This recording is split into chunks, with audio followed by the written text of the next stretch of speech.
সুরক্ষা নেই নারীর, যুব সম্প্রদায়ের কাছে তোমরা অত্যাচারী।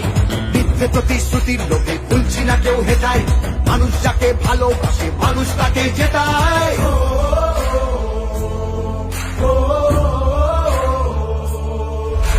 সত্যবাদের অবহেলা এই বাংলার প্রতি, মিথ্যে প্রচার মিথ্যে কথায় করছো সবার ক্ষতি। এই জমিতে তবু তোমার হয়নি মালিকানা, এবার তোমার ভাষার হবে সেটা সবার জানা।